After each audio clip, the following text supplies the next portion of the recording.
D'habitude, moi, je paye entre 1200 et 1500 euros par mois. Aujourd'hui, j'ai reçu une facture à 27 122 euros. Voilà, je fais x3 sur ma facture et puis ben là, ça m'a tué, honnêtement, ça m'a tué. Ma facture d'électricité, elle est actuellement multipliée pour le mois de janvier 2023 de x4.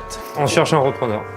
Ça va être très compliqué de vendre, mais on cherche un repreneur. Prenez un verre d'eau ou un sucre parce que vous êtes en train de lutter, il n'y a aucun problème. Nous, étant donné qu'on est tarif jaune, on n'a pas le droit à ce bouclier tarifaire. Parce que sinon vous allez tomber, je sais comment ça se passe moi ici. On ne sait pas comment réagir en fait, on se demande si c'est possible. Vous n'avez pas pu passer à côté, les boulangers ils sont en grosse galère, ils n'arrivent plus à payer leurs factures. L'électricité ça a augmenté jusqu'à 50%, les matières premières jusqu'à 40%. Bref, c'est la merde, on risque de perdre nos boulangeries. Et je dis on risque, mais en fait on est en train de les perdre aujourd'hui. Donc j'avais envie d'en parler, surtout que je pouvais pas rester insensible à un gars de chez moi, de l'Oise, qui distribue des chouquettes pour sauver sa boulangerie. Aujourd'hui on est là, on fait une action coup de poing, on est là pour distribuer des tracts, des petites viennoiseries, pour nous faire entendre, pour lutter contre les factures d'énergie, l'électricité. On en parle maintenant, mais c'est pas nouveau. Genre les boulangers, ils galèrent depuis des mois et des mois à payer leurs factures. Ils avaient déjà tiré leur rideau en octobre là pour manifester. Ils distribuent des tracts, ils montent des collectifs, des assos, tout ça pour foutre la pression au gouvernement. Alors forcément, le gouvernement, il commence à sentir la pression qui monte, tu vois. Et il faut bien qu'ils fassent des beaux discours et qu'ils envoient quelques mesures pour faire mine qu'ils servent à quelque chose. Sauf que, comme d'hab, c'est décevant. Déjà parce qu'il y a 80% des boulangers qui sont pas concernés par le bouclier tarifaire. Ou sinon, ils proposent quoi? D'étaler les factures, les impôts, les cotisations. Mais ça sert à quoi, en fait? Les gens qui peuvent pas payer les 10 000 balles aujourd'hui, ils pourront pas les payer l'année prochaine. Genre, tu leur permets juste de mieux reculer pour bien se casser la gueule. Et leur aide financière, là, c'est insuffisant. S'ils voulaient vraiment compenser, faudrait qu'elle soit 3 fois plus élevée, parce que c'est le même truc, hein. Si tu passes de factures qui passent de 2 000 à 12 000, même leur aide de 2 000 euros, bah, il te reste toujours 8 000 balles à sortir. Bon, à moins que les boulangers se mettent à vendre leur galette des rois à 30 balles. Mais perso, déjà, je trouve ça dégueulasse, la frangipane. Alors, si en plus ça coûte 30 balles, non, mais ils sont pas sortis de l'auberge, hein. Bon, et puis comme on est des journalistes, des vrais journalistes, on est allé sur le terrain, on est allé à Guingamp, on a posé quelques questions aux boulangers du coin, là, pour voir comment ils s'en sortent. Et bah, ils s'en sortent pas. Il y en a compris jusqu'à 30% d'augmentation avec des retards, alors qu'ils font des efforts, hein. C'est des bons citoyens. Genre, ils nous disent qu'ils optimisent l'utilisation de leur four, ils éteignent les lumières et tout, hein. Et pourtant ça suffit pas. Même moi je porte un col roulé, le diesel il est quand même plus cher, hein. Et ils nous disent clairement, ils sont là, bah ouais on va fermer si ça continue. Parce que la solution ça serait quoi? D'augmenter les prix du pain et de leurs produits. Sauf que s'ils augmentent trop, enfin pour que ça compense pareil l'augmentation, bah on va faire quoi? On va pas aller à la boulangerie acheter une baguette à 1,50, on va aller dans la grande distribution, on va aller à Leclerc, Carrefour, machin, acheter notre baguette dégueulasse. Et si on en arrive là à devoir aller dans la grande distribution, c'est qu'on n'a pas le choix en fait, on n'a pas de thunes, on n'a plus de thunes, tout augmente. Ah! Donc du coup il leur reste quoi? Augmenter un tout petit peu, sauf qu'il y a des villes comme à Guingamp où genre en fait les boulangers ils sont pas du tout coordonnés, ils se tirent dans les pattes, enfin bref c'est la merde. Ce qui fait que bah ils ont tous peur d'augmenter leurs prix parce que s'il y a une boulangerie qui augmente ses prix, bah ils savent très bien qu'il y a le risque que leur clientèle elle se retourne vers d'autres boulangeries. Donc pareil c'est pas une solution en fait. Et moi je veux pas laisser tomber mon pain. Genre c'est trop bon le pain. Les gars j'ai habité 3 ans en Angleterre, franchement ça m'a suffi pour savoir que plus jamais je n'habiterai à l'étranger parce que, bon, la bouffe en général, ok, c'était l'Angleterre, mais le pain français, c'est trop bon! Et les boulangères nous l'ont dit, elles vont probablement devoir fermer, ce qui veut dire moins de cotisations, plus de gens au chômage, et ce qui veut dire aussi que l'État va devoir sortir plus d'argent pour les aides sociales, sauf qu'on sait très bien ça va être la justification parfaite pour qu'ils détruisent les aides sociales et le chômage. Donc on va avoir de plus en plus de gens au chômage, avec de moins en moins d'argent pour payer ce chômage, donc ça va être la galère, hein.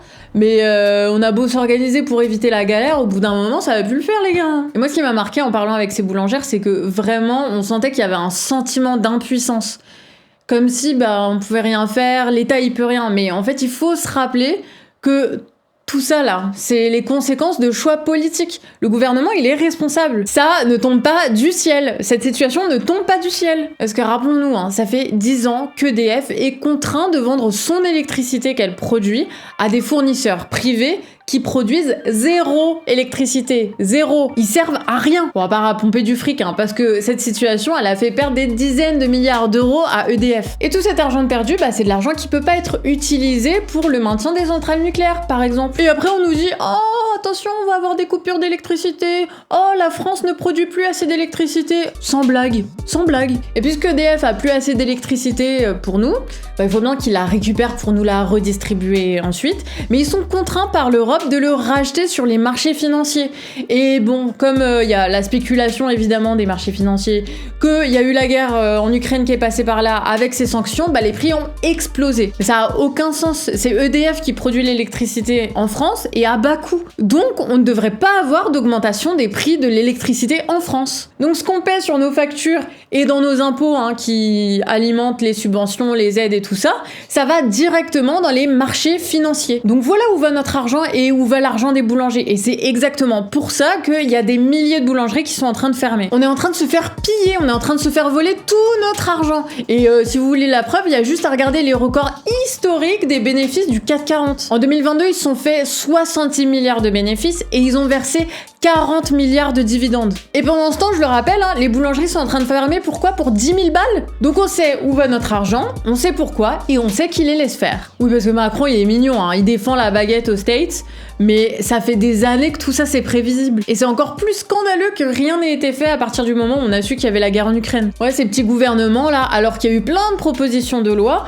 ils ont décidé de faire aucune réquisition, aucune régulation du marché, aucune taxation sur les super profits. Hein. Tout ça, c'est des décisions politiques. Et la preuve que tout ça, c'est des décisions politiques, c'est qu'on a des pays comme l'Espagne et le Portugal qui décident de taxer les grosses entreprises de l'énergie pour faire baisser les prix. Bon, et si tu veux des explications plus en profondeur pour capter les délires avec EDF et l'électricité en France, va voir cette vidéo. Bref, l'État il est en train de foutre la merde et les boulangers se sentent dans la galère, mais ils sont pas les seuls. Les profs, les infirmiers, les paysans, c'est la merde pour tout le monde. On est tous en train de subir l'augmentation des prix, donc on a tous besoin que les choses elles changent et vite. Et on peut leur foutre la pression. Il y a qu'à voir le mec qui défendait Total il y a 3 mois et qui est en train de chialer sur un plateau parce que c'est la première fois on dirait qu'il est allé voir un boulanger et qu'il s'est frotté un peu à la galère des gens. Et moi j'étais dans les mecs se font massacrer. On va taper sur la gueule de Total qui est un champion français. Alors Pouyanné, arrête de te gaver. Il ne faut pas opposer les riches et les pauvres. Ça c'est l'ancien monde. C'est un salopard. Vraiment, je sais pas d'autres termes. Donc on peut les forcer à voter des lois, à réguler les trucs, mais faut pas s'en contenter. Parce qu'on les connaît, hein, ils vont continuer de faire des annonces, de nous faire des aides et tout, mais ça ne changera pas. C'est tout le système qu'il faut changer, et on en a l'occasion là, maintenant. Donc allez hop, on se bouge. Parce que perso, je préfère quand même foutre les financiers au chômage que nos boulangers, et que bordel, j'aime le pain, j'aime la baguette. Ça suffit pas comme argument ça. Donc il y a une manifestation le 23 janvier, c'est pour les boulangers, mais il faut tous y aller, c'est l'occasion parfaite de changer les choses, parce que personne va le faire à notre place. Hein. Et puis qui sait, peut-être que la révolution commencera par des chouquettes. Après c'est logique hein, que ça commence avec une histoire de baguette, la révolte en France.